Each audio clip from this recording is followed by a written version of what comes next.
Hello नमस्कार, मैं doctor Rajneesh Kumar आप सभी का एक बार फिर से हार्दिक स्वागत करता हूं। आज के वीडियो लेक्चर में हम चर्चा करेंगे कहानी, कहानीकार और कहानी संग्रह के ऊपर।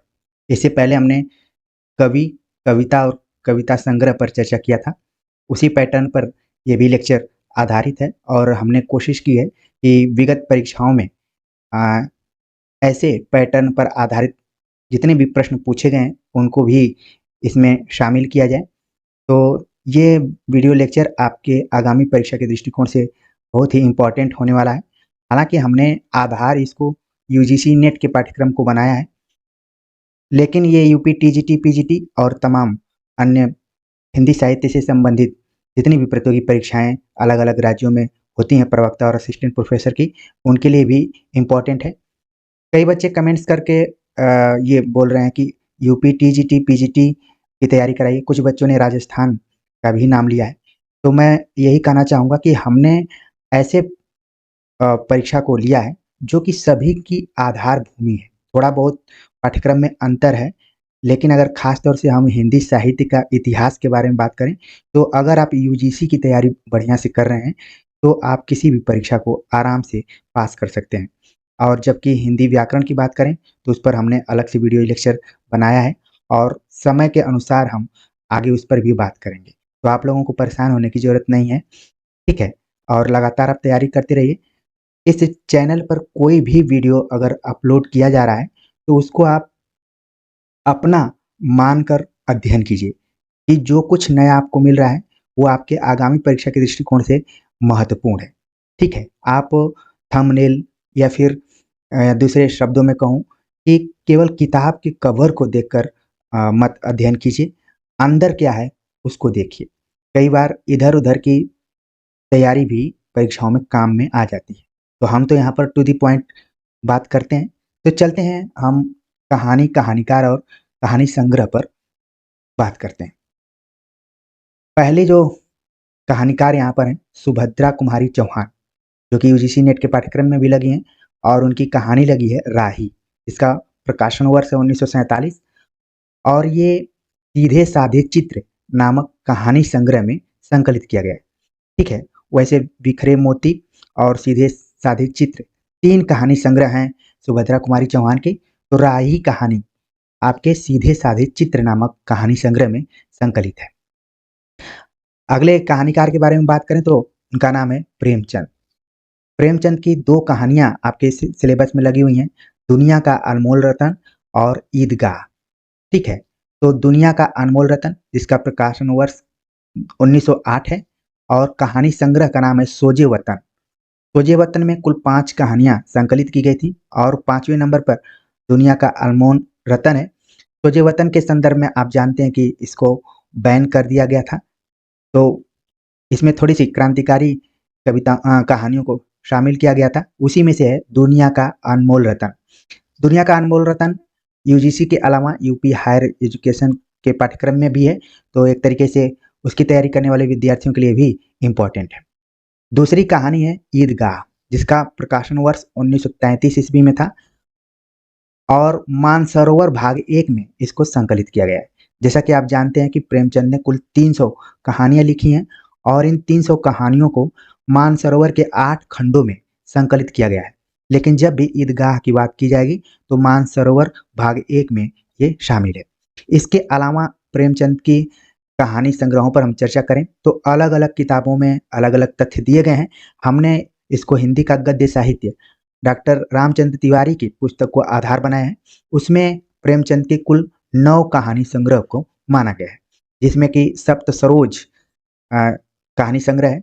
इसमें कौन-कौन सी कहानियाँ हैं उन पर हम बात कर लेते हैं और पढ़ते समय हम एक चीज़ ध्यान में रखेंगे कि प्रेमचंद की 300 कहानियों को तो हम दिमाग में नहीं रख सकते, लेकिन जो महत्वपूर्ण कहानियाँ हैं उम्मीद जिससे की जा सकती है कि वो परीक्षाओं में पूछे जा सकते हैं या फिर पूछे गए हैं, तो उनको हम ज़रूर अपने नोटबुक में नोट करेंगे।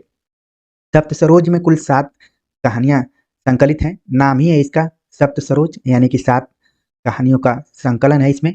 पहली कहानी है बड़े घर की बेटी। तो मोस्ट इम्पोर्टेंट कहानी बड़े घर की बेटी, सौत, सज्जनता का दंड, पंच परमेश्वर, नमक का दारोगा, उपदेश, परीक्षा।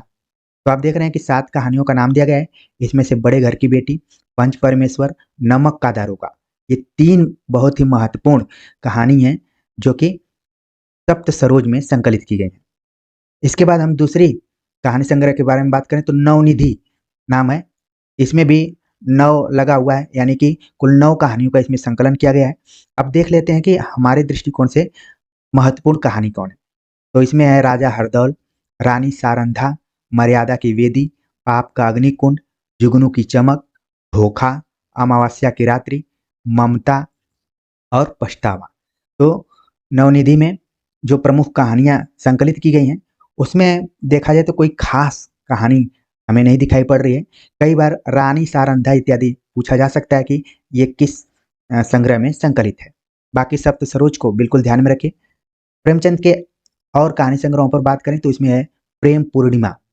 प्रेम पूर्णिमा में ईश्वरी न्याय, शंखनाद, ऊन सफेद, गरीब की हाय, दो भाई, बेटी का धन, धर्म संकट, दुर्गा का मंदिर, सेवा मार्ग, शिकारी राजकुमार, बलिदान, बोध, सच्चाई का उपहार, ज्वालामुखी, महातीर्थ। तो इसमें कुल 15 कहानियों का संकलन किया गया है। इसमें से जो मोस्ट इंपॉर्टेंट कहानी है वो बलिदान, कई बार परीक्षाओं में पूछी जा चुकी है, तो इसको ध्यान में रखिए कि प्रेम पूर्णिमा में संकलित की गई है।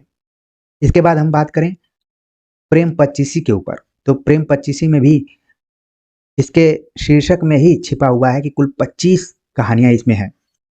ठीक है, तो प्रेम पच्चीसी में है आत्माराम, पशु से मनुष्य, मूठ, ब्रह्म का स्वांग, सुहाग की साड़ी, वी माता, विस्मृति, बूढ़ी काकी। आप देख रहे हैं यहाँ पर बूढ़ी काकी फेमस कहानी रही है प्रेमचंद की, तो ये प्रेम पच्चीसी में है। हार की जीत, आलोकमत का सम्मान, दफ्तरी, विध्वंस, विध्वंस भी बहुत ही इंपॉर्टेंट कहानी है। प्रारब्ध, बैर का अंत, नाग पूजा, स्वत्व रक्षा, स्वत्व रक्षा, पूर्व संस्कार, दुस्साहस, बौड़म। बौड़म भी बहुत ही इंपॉर्टेंट कहानी है। थोड़ी सी इसका शीर्षक जो है उटपटांग है, तो कई बार ये भी एग्जाम में पूछ लिया जाता है, ध्यान में रखिए। बौड़म प्रेम पच्चीसी में। गुप्त धन, आदर्श विरोध, विषम समस्या, अनिष्ट शंका, नैराश्य लीला, परीक्षा। तो नैराश्य लीला नाम की कहानी ये भी काफी फेमस है। तो कुछ कहानियां हैं जो कि परीक्षाओं के दृष्टिकोण से हम ध्यान में रख सकते हैं। यहाँ पर बीमाता कहानी ये भी इंपॉर्टेंट है। आप देख रहे हैं कि इसके पहले भी परीक्षा नाम की जो कहानी है एक दूसरे संग्रह में भी थी, तो कुछ कॉमन कहानियां हैं जो कि एक से अधिक संग्रहों में है, तो इसको भी ध्यान में रखना है। हालांकि जब भी परीक्षा में प्रश्न आएंगे तो देखना पड़ेगा कि विकल्प में किसका नाम दिया गया है। तो आप अपनी जानकारी के लिए ऐसे प्रश्नों को जरूर स्टार बनाकर या फिर जो जिससे कि आप समझ सकें नोट करते जाइए। ठीक है, चलते हैं आगे, बात करते हैं अगले कहानी संग्रह पर जिसका नाम है प्रेम द्वादशी। तो द्वादशी का मतलब होता है 12। ठीक है, द्वादश, तो इसमें कुल 12 कहानियों का संकलन किया गया है। शांति, बैंक का दिवाला, आत्माराम, दुर्गा का मंदिर, बड़े घर की बेटी, सत्याग्रह, गृहदाग, डिक्री के लिए, मुक्ति मार्ग, शतरंज के खिलाड़ी, पंच परमेश्वर, शंखनाद। तो आप देख रहे हैं कि प्रेम द्वादशी में भी एक से अधिक कहानियां हैं जो कि इसके पहले के भी कहानी संग्रह में है, जिसमें कि बड़े घर की बेटी को सप्त सरोज में मैंने बताया था। इसके अलावा पंच परमेश्वर भी उसमें था। शंखनाद भी आप देख रहे हैं कि पिछले कहानी संग्रह में था। अब आपके लिए ज्यादा इंपॉर्टेंट है कि शतरंज के खिलाड़ी प्रेम द्वादशी में संकलित किया गया है। शतरंज के खिलाड़ी भी फेमस कहानी रही है, तो इसको ध्यान में रखिए प्रेम द्वादशी में। ठीक है, पहले क्या हुआ करता था, क्योंकि प्रेमचंद जैसे जैसे कहानियां लिखते थे तो कहानी संग्रह में जो मोस्ट इंपॉर्टेंट कहानियां होती थी अलग अलग नामों से उनको संकलित कर लिया जाता था। जैसे वर्तमान समय में आप देखते होंगे कि कोई थोड़ा सा बड़ा आलोचक हो जाता है तो तमाम रचनाकारों की प्रतिनिधि कहानियां वो पब्लिश कराता है। आपने देखा होगा राजकमल इत्यादि से, तो अलग अलग आलोचक अपनी चॉइस के आधार पर अलग अलग कहानियों को उसमें शामिल कर लेते हैं। जैसे आप क्रिकेट में देखते होंगे कि टॉप 11 या फिर 11 का ग्रुप बना दिया जाता है। फला खिलाड़ी के अनुसार 11 खिलाड़ी ये रहेंगे, फला पुराने खिलाड़ी के अनुसार 11 खिलाड़ियों का चयन कर दिया जाता है।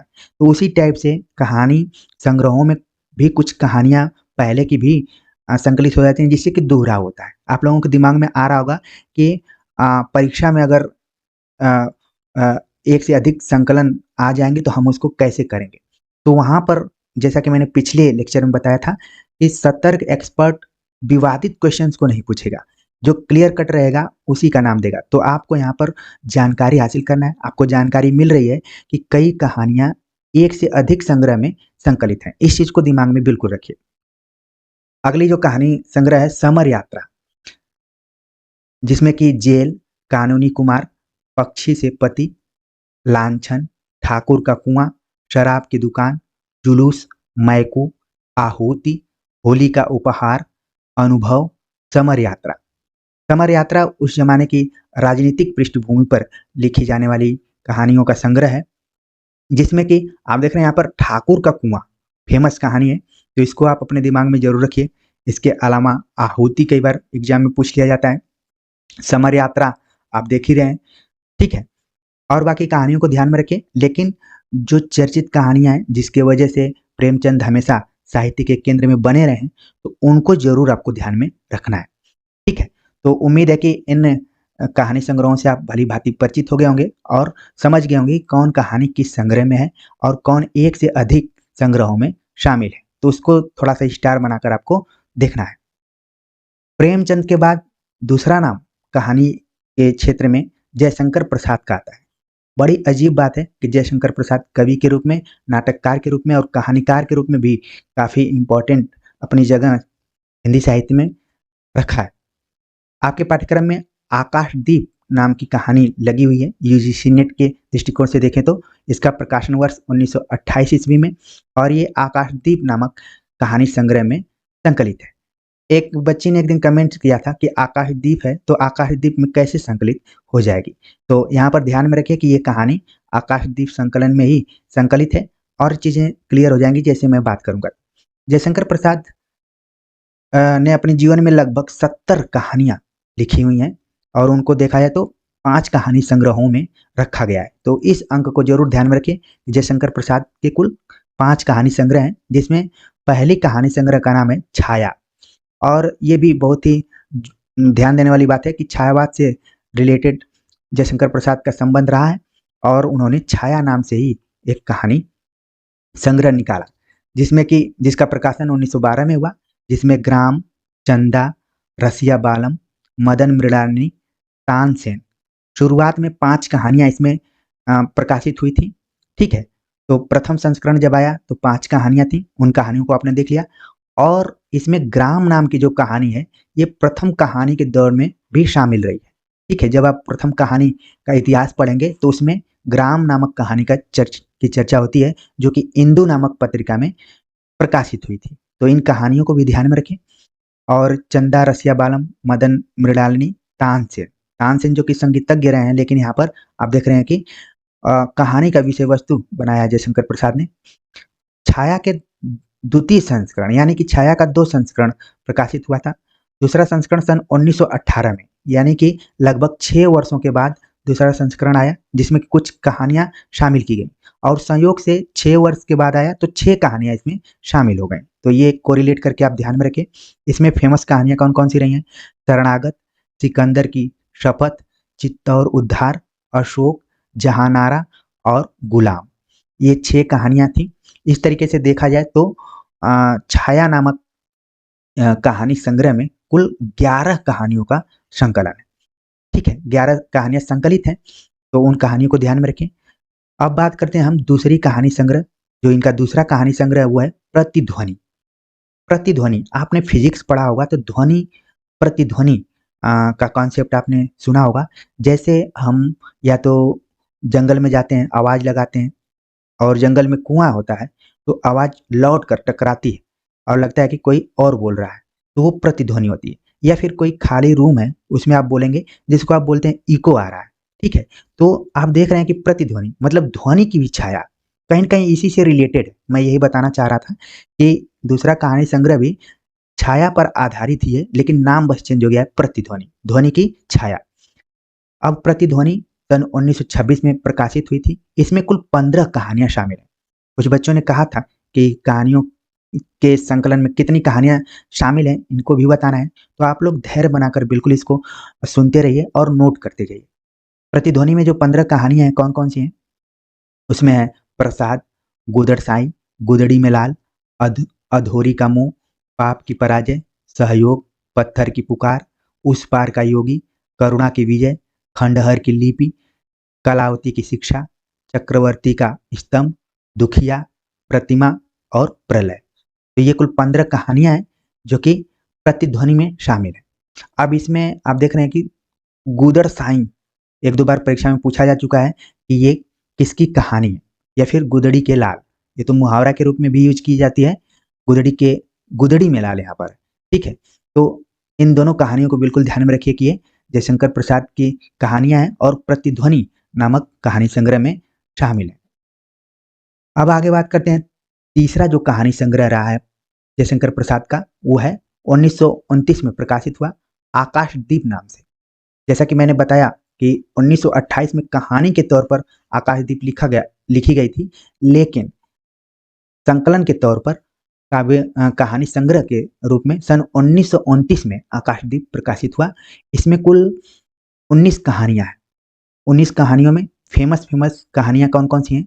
आकाशदीप, ममता, स्वर्ग के खंडहर में, सुनहला सांप, हिमालय का पथिक, भिखारिन, प्रतिध्वनि, कला, देवदासी, समुद्र संतरण, वैरागी, बंजारा, चूड़ीवाला, अपराधी, प्रणय चिन्ह, रूप की छाया, ज्योतिषमती, रमला और विसाती।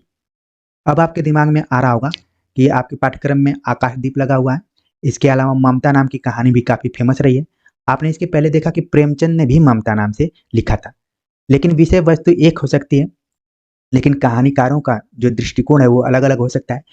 तो इसीलिए तो हम अध्ययन कर रहे हैं कि देखें कि एक से अधिक विषय पर कौन-कौन कहानीकारों ने क्या-क्या लिखा है और कौन कहानी किसमें संग्रहित है। तो धीरे-धीरे आपके दिमाग में चीज़ें बैठती जा रही होंगी। स्वर्ग का खंडहर भी काफ़ी इम्पोर्टेंट, स्वर्ग के खंडहर में इम्पोर्टेंट कहानी रही है। इसके बाद जो कहानी है, अब देख रहे हैं प्रतिध्वनि नाम की जो कहानी है, ये प्रतिध्वनि संग्रह में नहीं है बल्कि आकाशदीप में यहाँ दिख रही है। देवदासी नाम की जो कहानी है, ये भी कई बार परीक्षाओं में पूछी जा चुकी है, तो ध्यान में रखिए कि आकाशदीप में। इसके अलावा जो सबसे फेमस कहानी रही है वो भी है बिसाती। बिसाती भी कई बार परीक्षाओं में पूछी जा चुकी है, तो ध्यान में रखिए कि ये है आकाशदीप में। जयशंकर प्रसाद की जो इस संग्रह में 3 कहानियाँ ऐतिहासिक दृष्टिकोण से इम्पोर्टेंट है, आकाशदीप, ममता, स्वर्ग के खंडहर। ठीक है, तो इन तीनों कहानियों को बिल्कुल ध्यान में रखिए किस कहानी संग्रह में है। अब हम बात करते हैं चौथा कहानी संग्रह, जिसका नाम है आंधी। आंधी जो कि सन 1929 में प्रकाशित हुई। इसमें कुल 11 कहानियां शामिल की गई। उनमें है आंधी, मधुआ, दासी, घीसू, बेड़ी, व्रतभंग, ग्राम गीत, विजया, अमिट स्मृति, नीरा और पुरस्कार। तो इसमें आप देख रहे हैं कि आंधी नाम की कहानी तो फेमस है, इसके अलावा मधुआ भी फेमस रही है। घीसू आप देख रहे हैं, घीसू आमतौर पर जब आप कफन पढ़ेंगे तो वहां का एक मुख्य पात्र है, लेकिन घीसू नाम से जयशंकर प्रसाद ने कहानी भी लिखी है। तो बिल्कुल इसको ध्यान में रखिए, यही आपके पढ़ने का सही वक्त है और ध्यान देने का भी सही वक्त है। इसके बाद हम देख रहे हैं कि पुरस्कार नाम की कहानी काफी फेमस रही है, वो है आंधी नामक कहानी संग्रह में शामिल है। तो उम्मीद है कि इन कहानियों को आप अच्छे से समझ रहे होंगे।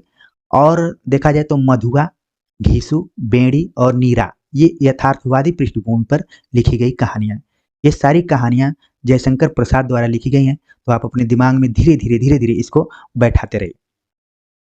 अब बात करते हैं जयशंकर प्रसाद के 5वें और आखिरी कहानी संग्रह के ऊपर, जिसका नाम है इंद्रजाल।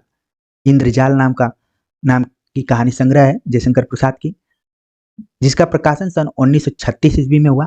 इसमें कुल 14 कहानियों को रखा गया है, जिसमें कि इंद्रजाल, सलीम, छोटा जादूगर, नूरी, परिवर्तन, संदेह, भीख में, चित्र वाले पत्थर, चित्र मंदिर, गुंडा, अनबोला, देवरथ, विराम चिन्ह, तालवती। तो कहानी संग्रह जिस नाम से प्रकाशित हुआ वो कहानी तो महत्वपूर्ण है ही। इसके अलावा आप देखेंगे यहाँ पर गुंडा नाम की कहानी है, ये भी कई बार परीक्षाओं में पूछी जाती है और कई विश्वविद्यालयों महाविद्यालयों के पाठ्यक्रम में भी ये लगी हुई है। इसके अलावा विराम चिन्ह, कहानी कई बार परीक्षा में पूछी जा चुकी है, और सालवती। इन कहानियों को बिल्कुल ध्यान में रखें। इसके अलावा आप अपने दिमाग में जितनी भी चीज़ों को रख सकते हैं, आपके लिए फायदेमंद होगा, उसको जरूर रखने का प्रयास कीजिए। तो जयशंकर प्रसाद हो गए। अब हम बात करते हैं जैनेन्द्र कुमार की। जैनेन्द्र कुमार की कहानी आपके पाठ्यक्रम में अपना अपना भाग्य नाम से लगी हुई है, जिसका प्रकाशन सन 1931 में हुआ था। यह वातायन नामक कहानी संग्रह में संकलित की गई है। तो अब ध्यान में रखिए, परीक्षा में अगर पूछ लिया जाएगा कि अपना अपना भाग्य नाम की कहानी किस कहानी संग्रह में है, तो मुझे पूरी उम्मीद है कि आप बता देंगे वातायन में सन 1931 में। इसके अलावा जैनेन्द्र कुमार की जो कहानी संग्रह है उसमें खेल, फांसी, वातायन, नीलम देश की राजकन्या, एक रात, दो चिड़िया, पाजेब, जयसंधी। ठीक है, तो जैनेन्द्र कुमार ने भी कई कहानी संग्रह प्रकाशित करवाए हैं, जिसमें वातायन आपके लिए इंपॉर्टेंट है। इसके अलावा नीलम देश की राजकन्या कई बार परीक्षा में पूछा जा चुका है, क्योंकि इसका शीर्षक थोड़ा बड़ा है, तो पूछा जाता है किस विधा में है। तो उम्मीद है कि आप इसको बता देंगे कि ये कहानी है। इसके अलावा एक रात, दो चिड़िया, पाजेब, जयसंधी। मैंने जानबूझकर इनका सन नहीं लिखा है, ताकि आपके दिमाग में एक स्पेस मिले कि आप तुरंत बता दें कि खेल 1929, फांसी 1930, ये सारी चीज़ें आप याद रखें। ठीक है, सभी चीज़ों को अगर मैं लिख दूंगा तो भी अच्छी बात नहीं है। वातायन में कौन कौन सी कहानियां शामिल हैं, उन पर चर्चा कर लेते हैं। कुल 13 कहानियां वातायन में शामिल हैं। वातायन का मतलब आप देखते हैं खिड़की होता है। ठीक है, खुली खिड़कियां देखा जाए तो वातायन का शाब्दिक अर्थ यही है। वातायन में फोटोग्राफी, खेल, चोरी, अपना अपना भाग्य, जो कि आपके पाठ्यक्रम में है, लगा हुआ देख रहे हैं। अंधे का भेद, दिल्ली में, आतिथ्य, ब्याह, निर्मम, साधु की हट, चलित चित्त, तमाशा, भाभी। तो ये कुल 13 कहानियां वातायन नामक कहानी संग्रह में संकलित की गई। अब परीक्षा के दृष्टिकोण से अपना अपना भाग्य को ध्यान में रखिए, खेल को भी ध्यान में रखिए। खेल नाम से कहानी संग्रह भी है, लेकिन खेल नाम की कहानी किसमें है? वातायन में। एक रात नामक कहानी संग्रह है, जिसमें कि कुल 19 कहानियां संकलित हैं, जिसमें है एक रात, मास्टर जी, रानी महामाया, राजीव और भाभी, नारद का अर्घ, बल्कि नारद का अर्घ्य, बाहुबली, वह बेचारा सांप, अपना पराया, दिल्ली वसवा, राजपथिक, मौत की कहानी, जनता, एक टाइप, मित्र विद्याधर, रामू की दादी, पढ़ाई, आलोचक, नादिरा, क्या हो। ठीक है, तो ये कहानियों का नाम है।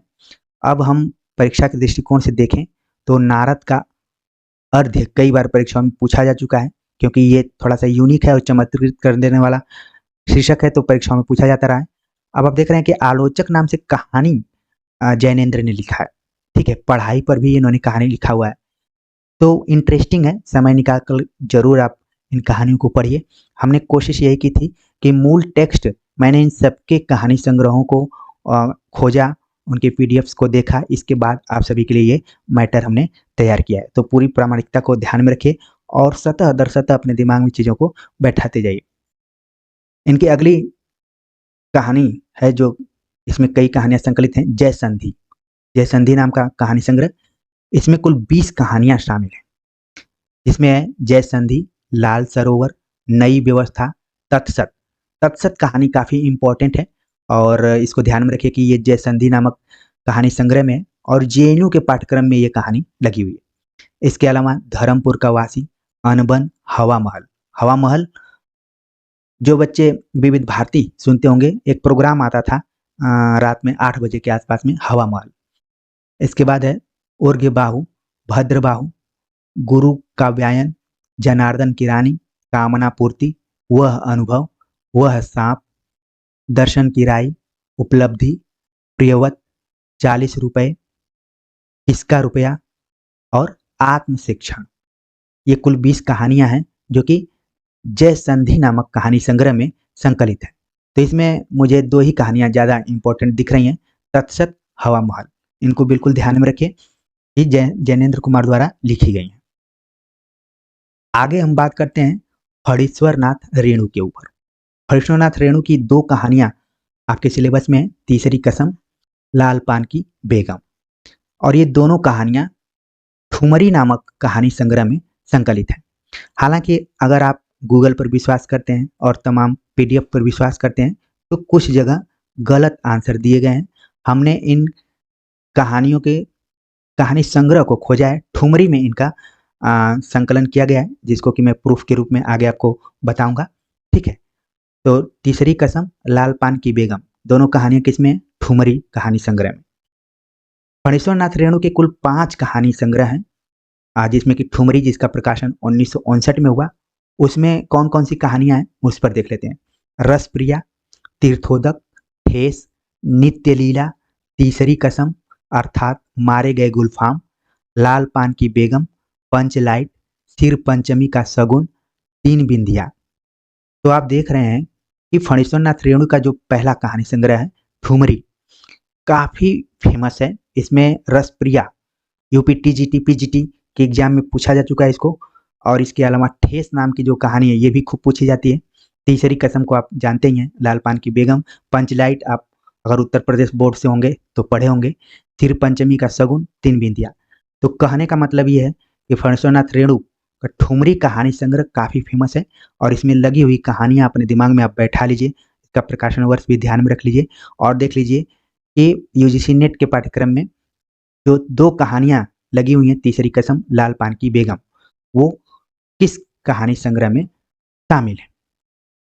आगे बात करते हैं फणीश्वर नाथ रेणु की जो दूसरी कहानी संग्रह है, उसका नाम है आदिम रात्रि की महक, जो कि 1967 में प्रकाशित हुआ। इसमें कुछ कहानियां हैं, विघटन के क्षण, तबे एकला चलो रे, एक आदिम रात्रि की महक, जो कि कहानी संग्रह का नाम भी है और कहानी भी इसमें शामिल की गई है, जलवा, पुरानी कहानी नया पाठ। थोड़ा सा आपको ध्यान में रखना पड़ेगा कि चमत्कृत कर देने वाला जो भी शीर्षक है उसको ध्यान में रखें। अतिथि सरकार, उच्चाटन, काकचरित, आजाद परिंदे, जड़ाऊ, जड़ाऊ मुखड़ा, न जाने के ही वेश में, प्रजासत्ता और नैना जोगिन। तो आदिम रात्रि की महक में भी कुछ कहानियां हैं जो कि काफी फेमस हैं, जैसे कि आदिम रात्रि की महक तो फेमस है, इसके अलावा पुरानी कहानी नया पाठ, अतिथि सरकार भी फेमस है, काकचरित को ध्यान में रखिए आप। आजाद परिंदे, एक परिंदे नाम की कहानी काफी फेमस रही है, जो कि आपको अभी आगे लेक्चर में मिलेगी। इस यहाँ पर आप देख रहे हैं कि आजाद परिंदे, तो आपको अंतर रखना है कि आजाद परिंदे रेणु की है, और मात्र परिंदे जो है वो आगे आप देख लेंगे या फिर कमेंट्स करके बता भी सकते हैं। इसके अलावा यहाँ पर है नैना जोगिन। तो आप ध्यान में रखिए कि आदिम रात्रि की महक में कौन कौन सी कहानियां हैं। अब हम बात करते हैं अग्निखोर नामक कहानी संग्रह, जो कि 1973 में प्रकाशित हुई, और इसमें जो जो कहानियां हैं उसमें है मिथुन राशि, अक्ल और भैंस, रेखाएं वृत्त चक्र, सब शुभ नामे, एक कहानी का सुपात्र, जैव, अग्नि संचारक, भित्ति चित्र की मयूरी, मन का रंग, लफड़ा, अगिनखोर। तो इसमें भी कुछ ऐसी कहानियां हैं जो कि परीक्षाओं में पूछी जा सकती हैं। जैसे कि एक कहानी यहाँ पर आप देख रहे हैं, तब शुभ नामे। जब आप राष्ट्रगान पढ़ते हैं या फिर गाते हैं तो इसका हम प्रयोग करते हैं, तो हो सकता है कि आगे परीक्षा में पूछा जाए कि तब शुभ नामे नाम से इसकी कहानी है। इसके अलावा आप देख रहे हैं कि लफड़ा, अगिनखोर, मन का रंग, एक कहानी का सुपात्र। जब आप कहानी आंदोलन पढ़ेंगे तो एक कहानी आंदोलन भी चला था, और आप समय देख रहे हैं 1973 के आसपास में ये कहानी संग्रह आया हुआ है, तो जाहिर सी बात है कि 2-4 साल इसको लगे होंगे छपने में। तो कहानी का जो दौर रहा है 1960 के बाद का, वहां से कहीं न कहीं कहानीकार रेणु प्रभावित रहे हैं, और उन्होंने लिखा एक कहानी का सुपात्र। बाकी अग्नि संचारक, भित्ति चित्र की मयूरी, ये सारी कहानियां ध्यान में रखें, बाकी आप देख लिए होंगे। आगे बात करते हैं बहुत ही फेमस कहानी संग्रह जिसका नाम है एक श्रावणी दोपहर की। कई बार तो इसी को पूछ लिया जाता है कि किसके द्वारा लिखी गई है, तो आपके दिमाग में तुरंत आ गया होगा कि रेणु का है, और 1984 में इसका प्रकाशन हुआ। इसमें कुछ कहानियां हैं जिसको कि हम देख लेते हैं। न मिटने वाली भूख, वंडरफुल स्टूडियो, अपनी कथा, कस्बे की लड़की, संकट, विकट संकट, अभिनय, हाथ का जस और पाक का सत, पुरानी याद, एक लोक गीत के विद्यापति, एक श्रावणी दोपहर की धूप, तब शुभ नामे, एक रंगबाज गांव की भूमिका, संवदिया। तो आप देख रहे हैं कि तब शुभ नाम है, इसके पहले की कहानी संग्रह में भी था और यहाँ पर भी है, क्योंकि ये एक श्रावणी दोपहर की जो कहानी है, संग्रह है। इसमें कुछ नई कहानियों को तो शामिल किया गया, उसके पहले की भी एक आध दो कहानियों को रख लिया गया है। तो आप इसको स्टार लगाकर जरूर रखिए, ठीक है। और बाकी चेक करने के लिए आप इनको एक श्रावणी दोपहर की कहानी संग्रह को देख सकते हैं कि जो चीज़ें इसमें बताई गई वो ठीक है कि नहीं, ठीक है। बाकी आपको ध्यान में रखना है कि परीक्षाओं में कि एक लोकगीत के विद्यापति, जैसा कि आप जानते हैं विद्यापति दरभंगा के हैं और लोकगीत के लिए अपने फेमस रहे हैं, पदावली इत्यादि के लिए। तो रेणु ने उनको भी आधार बनाकर एक कहानी लिख दी है, एक लोकगीत के विद्यापति और एक श्रावणी दोपहर की धूप। इसमें जो सबसे फेमस कहानी आप देख रहे हैं संवदिया, ये किसमें है, एक श्रावणी दोपहर की कहानी संग्रह में संकलित है। और बाकी कहानियों को आप बिल्कुल ध्यान में रखिए, वंडरफुल स्टूडियो, ठीक है, संकट विकट संकट, कस्बे की लड़की, और एक है एक रंगबाज गांव की भूमिका। तो अटपटा जो भी शीर्षक है जरूर उसको ध्यान में रखिए, नोट कर लीजिए। इस लेक्चर से आपको एक फायदा ये मिलेगा कि आपको ज़्यादा एक्स्ट्रा इधर उधर मेहनत नहीं करना पड़ेगा। आप इसको नोट कर सकते हैं आराम से, नहीं तो फिर आपको कई घंटे इधर उधर खोजने पड़ेंगे। रेणु के कहानी संग्रह के आखिरी दौर की बात करें तो अच्छे आदमी नाम से उन्होंने 1986 में एक कहानी संग्रह निकाला, जो कि इनका आखिरी कहानी संग्रह के तौर पर जाना जाता है। और इसमें जो कहानियां हैं उसमें देख लेते हैं, टोंटो नैन का खेल, ये देख रहे हैं। अगर यही पूछ लिया जाएगा किसकी कहानी है तो फिर आप अगल बगल इधर उधर देखना शुरू कर देंगे और लगेगा कि ये कहाँ से पूछ लिया गया। तो अच्छे आदमी कहानी संग्रह में टोंटो नैन का खेल, कपड़ घर, टेबुल, रोमांस शून्य प्रेम कथा की एक भूमिका, देख रहे हैं, रोमांस शून्य प्रेम कथा की एक भूमिका।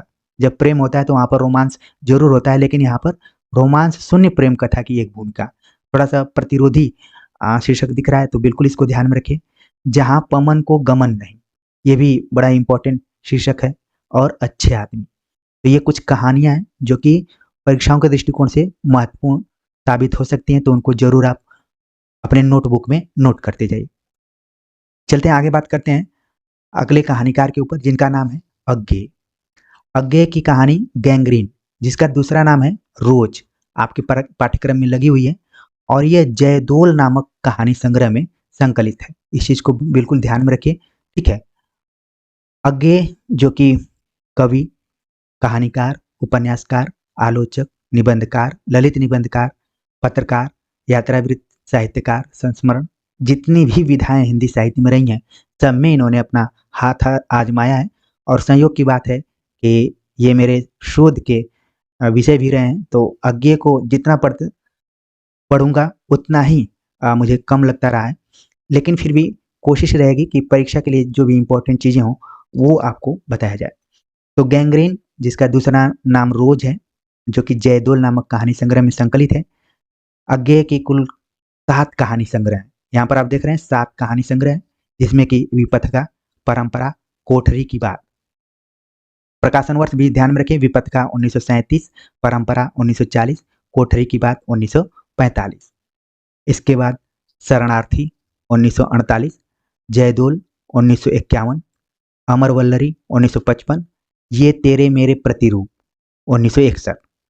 अब इन कहानी संग्रहों के में कौन कौन सी कहानियां संकलित हैं, इनको खोजना बड़ा मुश्किल था, जबकि मेरे पास ये कहानी संग्रह पूरे नहीं है, लेकिन जो मुझे मिला है उस पर बातचीत कर लेते हैं, वहीं से ज़्यादातर सवाल आते भी हैं। कोठरी की बात, जिसका प्रकाशन 1945 में हुआ था, इसमें छाया, द्रोही, विवेक से बढ़कर, एक घंटे में, गृह त्याग, कैसेंड्रा कैसेंड्रा का अभिशाप और कोठरी की बात कहानियां शामिल हैं।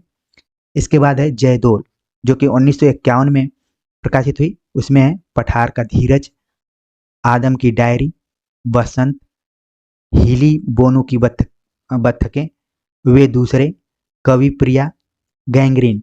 आप देख रहे हैं जो कहानी आप लगी हुई है वो जयदोल में है, गैंग्रीन, नीली हंसी, मेजर चौधरी की वापसी, जयदोल, नगा पर्वत की एक घटना और सांप। सांप नामक जो प्रतीक अज्ञे ने लिया है, आप देखेंगे कि कहानी तो लिखा है ये सांप पर और इन्होंने कविता भी लिखी है, ठीक है। तो इस चीज को भी ध्यान में रखें। इसके अलावा यहाँ पर आप देख रहे हैं एक कवि प्रिया नाम की कहानी अज्ञे ने लिखी है, जबकि कवि प्रिया आप अभी तक रीतिकाल के फेमस कवि द्वारा लिखी गई रचना को देख रहे थे। ठीक है, तो ऐसे ही कोरिलेट करके जोड़कर एक दूसरे से पढ़ते रहिए। यहाँ पर आप देख रहे हैं कि छाया नामक है, छाया नामक कहानी अज्ञे ने लिखी है, लेकिन छाया नाम से कहानी संग्रह किसका हो गया, वो जयशंकर प्रसाद का हो गया। तो इस चीज को भी ध्यान में रखना है। इसके अलावा आप देख रहे हैं यहाँ पर कि जयशंकर प्रसाद ने शरणागत नाम से एक कहानी लिखी थी, और यहाँ पर क्या है, शरणार्थी। तो इन दोनों को ध्यान में रखिए, परीक्षाओं में ये दोनों कंफ्यूजन क्रिएट करने लगते हैं, इसलिए शरणागत किसकी है और शरणार्थी किसकी है, अपने कॉपी पे जरूर इसको स्टार लगाकर या फिर जो भी आप महत्वपूर्ण समझते हो, मोस्ट इंपॉर्टेंट IMP जो भी लगाते हो, उसको जरूर लगाकर देखते रहिए। ठीक है, अब बात करते हैं हम शेखर जोशी के ऊपर। शेखर जोशी की कहानी कोसी का घटवार आपके सिलेबस में लगी हुई है। कोसी का घटवार खुद एक कहानी संग्रह है और इसमें कुल 10 कहानियां हैं। आगामी परीक्षा में पूछा जा सकता है कि कोसी का घटवार में कुल कितनी कहानियां शामिल की गई हैं, तो अब आप बता देंगे कि 10 कहानियां, वो कौन कौन सी हैं? दाज्यू, उस्ताद, कवि प्रिया, बंद दरवाजे, खुली खिड़कियां, किम करोमी जनार्दन, कोसी का घटवार, जी हजूरिया, पद्मा की कहानी, शुभो दीदी, बदबू। तो आप देख लिए कि कोसी के घटवार में कुल 10 कहानियां हैं। अभी इसके पहले हमने बताया कि कवि प्रिया नाम से अज्ञे ने भी कहानी लिखी है, और यहाँ पर आप देख रहे हैं कि शेखर जोशी ने भी कवि प्रिया नाम से लिखा है। तो अब ये सारी जानकारियां आपको क्यों मिल रही हैं? क्योंकि हमने खुद मेहनत करके खोजा है और आपको एक नई दृष्टि मिल रही है। तो इसको आप स्टार बनाकर नोट करते जाइए। घबराने की जरूरत नहीं है कि हम गलत बता रहे हैं या फिर आप गलत पढ़ रहे हैं, क्योंकि समकालीन जितने भी रचनाकार होते हैं वो एक दूसरे का देखा देखी भी लिखते हैं, और भले शीर्षक एक रहता है लेकिन उनकी जो विषय वस्तु है, कथानक है, ये सब चेंज रहते हैं, नाम भले एक हो सकता है। ठीक है, तो इन कहानियों को ध्यान में रखिए। दाज्यू, उस्ताद, बंद दरवाजे, खुली खिड़कियां, किम करोमी जनार्दन, कोसी का घटवार, जो कि आपके सिलेबस में ही लगा हुआ है, और बदबू कहानी काफी फेमस रही है। ठीक है, तो शेखर जोशी का कोसी का घटवार, जिसमें कि कुल 10 कहानियां संकलित है। अब हम बात करते हैं भीष्म साहनी के ऊपर। भीष्म साहनी की 2 कहानियां आपको पढ़नी है। अमृतसर आ गया है, चीफ की दावत, 2 कहानियां हैं, और संयोग से ये दोनों कहानियां भीष्म साहनी के पहला पाठ नामक कहानी संग्रह में शामिल है। तो ज्यादा याद करने की जरूरत ही नहीं है, पहला पाठ को ध्यान में रखिए। और ये दोनों जो कहानियां हैं, अमृतसर आ गया, चीफ की दावत, काफी फेमस कहानी रही है। चीफ की दावत तो मेरी बहुत ही पसंदीदा कहानी है, लगभग मैंने इसको याद करने की कोशिश की है। ठीक है, और अमृतसर आ गया भी अच्छी कहानी है। वैसे देखा जाए तो भीष्म साहनी ने कुल 9 कहानी संग्रहों को प्रकाशित करवाया है, जिसमें भाग्यरेखा 1953 में, पहला पाठ 1957 में, भटकती राख 1966 में, पटरियां 1973 में, वांगचू काफी फेमस कहानी रही है, ये भी परीक्षाओं में पूछी जाती रही है, 1978 में, शोभा यात्रा 1981, निशाचर 1983, पाली 1989 और डायन 1998 में।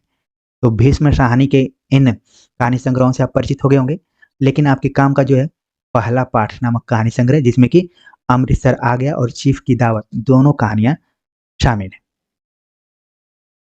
आगे बात करें कृष्णा सोबती के ऊपर, और ध्यान देने वाली बात है कि आपके पाठ्यक्रम में कुल 21 कहानियां लगी हुई हैं, उसमें से मात्र एक महिला कहानीकार हैं, कृष्णा सोबती। तो ये बहुत ही चैलेंजिंग और इम्पोर्टेंट कहानीकार रही होंगी, तभी इनको मौका मिला है, तो इसी दृष्टिकोण से आपको भी देखना है। इनकी कहानी जो पढ़ना है आपको, उसका नाम है सिक्का बदल गया। सिक्का बदल गया, जो कि बादलों के घेरे नामक कहानी संग्रह में संकलित है। मैंने कई जगह पर देखा, इसका दूसरे कहानी संग्रह में बताया जा रहा है। ठीक है, सिक्का बदल गया बादलों के घेरे में शामिल किया गया। अगर हम कृष्णा सोबती की कहानी संग्रहों पर चर्चा करें तो इनके 2 कहानी संग्रह अभी तक प्रकाशित हैं, जिसमें कि मित्रों मरजानी, बादलों के घेरे। अब पार्टिकुलर हम बादलों के घेरे पे बात करें तो कुल उसमें 24 कहानियां हैं। ठीक है, हो सकता है कि पूछ लिया जाए, क्योंकि सिक्का बदल गया उसी में शामिल है, और ये तथ्य आपको बहुत कम जगह मिलेगा, इसको मैंने काफी मेहनत करके लिखा है। कुल लगभग हमको लग रहा है कि 186 पेज के आसपास में बादलों के घेरे में है, और कहीं पर इसका इंडेक्स नहीं दिया गया है। मैंने एक एक पेज चेक करके नोट किया, इसके बाद इसको टाइप किया है। तो बादलों के घेरे में जो 24 कहानियां हैं उसमें है 2 राहें 2 बाहें, एक ही कहानी है, कॉमा पर आपको नहीं जाना है, इसीलिए मैंने देखिए यहाँ पर फुल स्टॉप लगा दिया। 2 राहें 2 बाहें, लामा, मेरी माँ कहाँ, नफीसा, कलगी, एक दिन, न गुल था न चमन, एक ही कहानी है, न गुल था न चमन, पहाड़ों के साए तले, कामदार भीखमलाल, आजादी शम्मो जान की, सिक्का बदल गया, जो कि आपके पाठ्यक्रम में यहाँ पर लगी हुई है, तो इसको ध्यान में रखिए। खम्हा घड़ी, अन्नदाता, एक ही कहानी है, जिगरा की बात, डरो मत मैं तुम्हारी रक्षा करूंगा, डरो मत मैं तुम्हारी रक्षा करूंगा, एक ही कहानी है। दोहरी सांझ, अभी उसी दिन ही तो, ये भी कहानी एक ही है, लंबी, इतना नाम है इसका लंबा। टीलो ही टीलो, कुछ नहीं कोई नहीं, गुलाब जल गडेरिया, बदली बरस गई बहने, भोले बादशाह, दादी अम्मा, बादलों के घेरे। तो ये कुल 24 कहानियां थी बादलों के घेरे में संकलित। उनको आप अपने दिमाग में रख लिए होंगे, और अलग अलग अगर परीक्षाओं में बैठे होंगे, हो सकता है कि कुछ इसमें से कहानियां आ गई हों जिसमें कि सिक्का बदल गया, तो इंपॉर्टेंट है। इसके अलावा एक बच्चे ने एक दिन कमेंट किया कि अलावा अलावा आप कहते हैं, तो मैं थोड़ा इरिटेट होता हूँ, आदत में आ गया है, इसलिए थोड़ा सा मैं ध्यान रखूंगा। इसके अलावा आ, न गुल था न चमन, आप देख रहे हैं चमत्कृत कर देने वाला ये शीर्षक है, या फिर खम्मा घड़ी अन्नदाता, ठीक है। और टीलो ही टीलो, आप देख रहे हैं ये भी थोड़ा सा अजीब यहाँ पर शीर्षक है, तो इसको भी ध्यान में रखें। बाकी चीज़ों को आप स्क्रीनशॉट इत्यादि ले सकते हैं, आपके ऊपर है, और इसको पढ़ सकते हैं, ठीक है। बाकी आप परिचित हो गए होंगे कि बादलों के घेरे में कुल कितनी कहानियां संकलित की गई। अब आगे बात करते हैं हम अगले कहानीकार के ऊपर, जिनका नाम है हरिशंकर परसाई। हरिशंकर परसाई की कहानी लगी हुई है इंस्पेक्टर माता दिन चांद पर, जो कि ठिठुरता हुआ गणतंत्र में संकलित है, ठीक है। ठिठुरता हुआ गणतंत्र में संकलित है, और इसमें भी कुल लगभग 24 कहानियां इसमें भी शामिल है, ठिठुरता हुआ गणतंत्र में, जिसमें कि ठिठुरता हुआ गणतंत्र, कर कमल हो गए, वह जो आदमी है ना, राम की लुगाई और गरीब की लुगाई, सदगुरु का कहना है, हम बिहार में चुनाव लड़ रहे हैं, छोटी सी बात, इंस्पेक्टर माता दिन चांद पर, जो कि आपके पाठ्यक्रम में है, प्रेम पुजारी अगर मैं फिल्म बनाता, मुखड़ा क्या देखूं फोटो में, फिल्मी रोमांच, सबटेनेंट की कथा, फोन टालने की कला, अपना चाचा एशियाई फ्लू, दूसरे की महिमा ढोने वाले, मेरे जब मेरे जेब कट के नाम, चांद पर नहीं जा सका, साहित्य और नंबर 2 का कारोबार, ग्रांट अभी तक नहीं आई, तटस्थ, बारात की वापसी, एक सुपरमैन, एक काना, एक एच ताना, 5 लोक कथाएं। तो ठिठुरता हुआ गणतंत्र जो कहानी संग्रह है, इसमें कुल 24 कहानियां हैं, और इसको आप भी गिन सकते हैं, ठीक है। तो इसमें से आप शीर्षक से ही पकड़ लेंगे कि ये हरिशंकर परसाई का होगा, क्योंकि शीर्षक ही कुछ व्यंग सा बयां कर देता है, जिसमें कि बहुत ज़्यादा हमें दिमाग नहीं लगाना पड़ता है। फिर भी क्योंकि आजकल सुमेलित करने वाले प्रश्नों की संख्या ज़्यादा बढ़ रही है, तो ये सारे जो भी फैक्ट्स हैं वो आपको मदद कर सकते हैं। चलते हैं आगे, बात करते हैं अगले कहानीकार के ऊपर, जिनका नाम है ज्ञान रंजन। ज्ञान रंजन की कहानी पिता आपके पाठ्यक्रम में लगी हुई है, और ये पिता नाम की जो कहानी है, फेंस के इधर और उधर, ठीक है, फेंस के इधर और उधर नामक कहानी संग्रह में शामिल है। ज्ञान रंजन की कहानी संग्रहों की चर्चा करें तो इनकी जो कहानी संग्रह है उसमें फेंस के इधर उधर, यात्रा, क्षणजीवी, सपना नहीं, ये 4 कहानी संग्रह इनके हैं। और जो पिता नाम की कहानी है वो फेंस के इधर और उधर में संकलित है, और इस कहानी संग्रह में कुल 12 कहानियां हैं। ये आपके लिए इंपॉर्टेंट है, जैसे कि मैंने कोशिका घटवार में बताया था, उसी तरीके से इसको भी ध्यान में रखना है।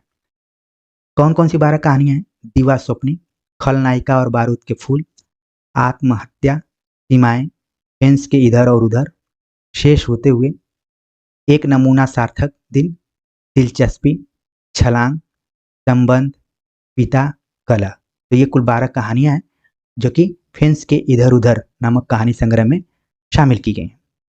आपको हमने अभी लेक्चर में बताया, एक कहानी आपने पढ़ा देखा होगा, एक रात नाम की कहानी थी, और एक अभी मैंने बताया था एक दिन। आप जरूर कमेंट्स कर अगर सीरियसली इस लेक्चर को आपने सुना होगा तो इन बता देंगे आपकी किसकी रचना है, किसकी कहानी है, एक रात एक दिन। ठीक है, इस लेक्चर में दोनों कहानियों का नाम दिया गया और देख रहे हैं कि खाली इसमें रात और दिन का ही अंतर है। ठीक है, चलिए आगे हम बात करते हैं कमलेश्वर के ऊपर। कमलेश्वर, जिनकी कहानी राजा निर्बंसिया आपके पाठ्यक्रम में लगी हुई है। राजा निर्बंसिया में कुल 19 कहानियां संकलित हैं।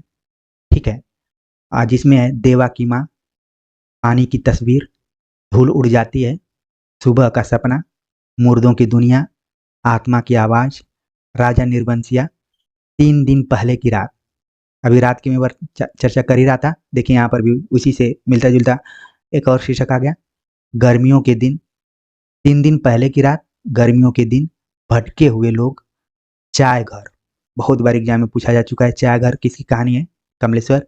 सोखचे, इंसान और हैवान, नौकरी पेशा, गाय की चोरी, सच और झूठ, बेकार आदमी, पानेदार साहब, बल्कि थानेदार साहब, कस्बे का आदमी।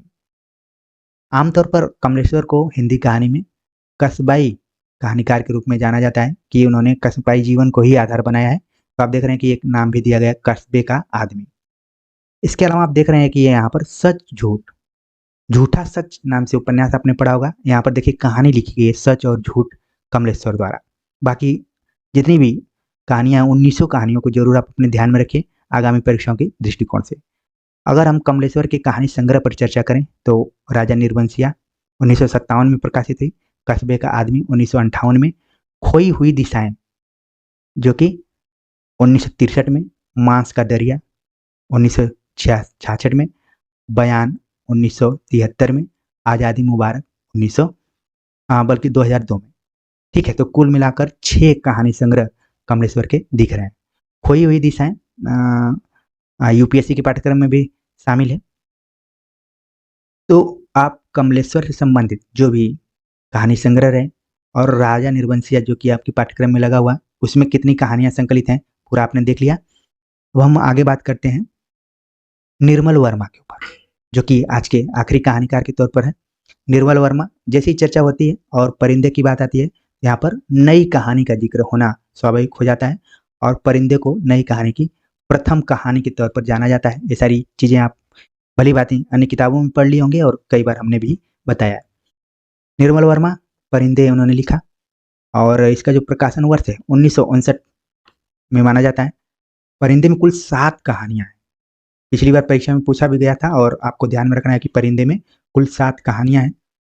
कौन कौन सी कहानियां हैं? डायरी का खेल, माया का मर्म, तीसरा गवाह, अंधेरे में, पिक्चर पोस्ट कार्ड, सितंबर की एक शाम और परिंदे। ये 7 कहानियां हैं, इनको ध्यान में रखना है आपको। ठीक है, और निर्मल वर्मा इसके कहानीकार हैं। एक चीज आप यहाँ पर देख रहे हैं कि अंधेरे में नाम से कहानी निर्मल वर्मा ने लिखी और कविता मुक्तिबोध ने लिखी है। हो सकता है कि इंटरव्यू में आपसे पूछ लिया जाए, आप बता दें कि अंधेरे में मुक्तिबोध ने लिखा है। और मेरे जैसे अगर कोई एक्सपर्ट बैठा रहे जो कि जानता हो कि निर्मल वर्मा ने परिंदे में अंधेरे में नाम से कहानी भी लिखी है, तो बस चेक करने के लिए व्यक्ति पूछ दे कि अंधेरे में नाम से कहानी किसने लिखा है। तो अब जितने भी बच्चे इस चैनल से जुड़े हैं और इस वीडियो लेक्चर को देखा है, उनके अंदर एक कॉन्फिडेंस रहेगा कि बता देंगे कि अंधेरे में कविता मुक्तिबोध ने लिखा और अंधेरे में कहानी निर्मल वर्मा ने लिखा है। तो इसका एक फायदा आप लोगों को मिला होगा।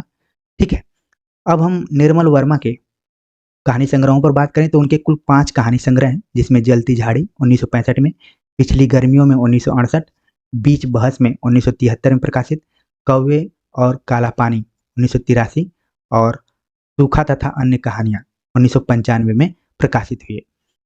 तो कहानी संग्रह और कहानियों पर हमने विचार किया और बेस बनाया था यूजीसी एनटीए के पाठ्यक्रम को, लेकिन अगर आप सीरियसली यूपी टीजीटी पीजीटी या फिर अन्य राज्यों के प्रवक्ता असिस्टेंट प्रोफेसर्स की परीक्षाओं की तैयारी कर रहे होंगे तो निसंदेह आप सभी के लिए भी ये ज्ञानवर्धक लेक्चर लगा होगा।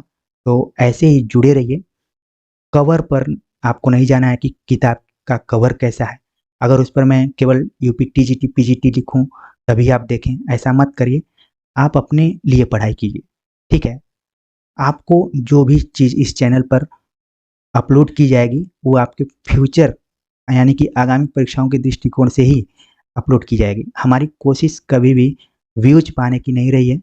मेरी कोशिश यही रही है कि आपको व्यू दिया जाए, दृष्टिकोण दिया जाए कि आप अधिकतम रूप से सोच सकें, समझ सकें और कोरिलेट करके परीक्षाओं में सफलता हासिल कर पाएँ। तो उम्मीद है कि ये आज का लेक्चर आप सभी को अच्छा लगा होगा। कमेंट्स कर जरूर बताइए। मिलते हैं एक नए टॉपिक के साथ, तब तक के लिए नमस्कार।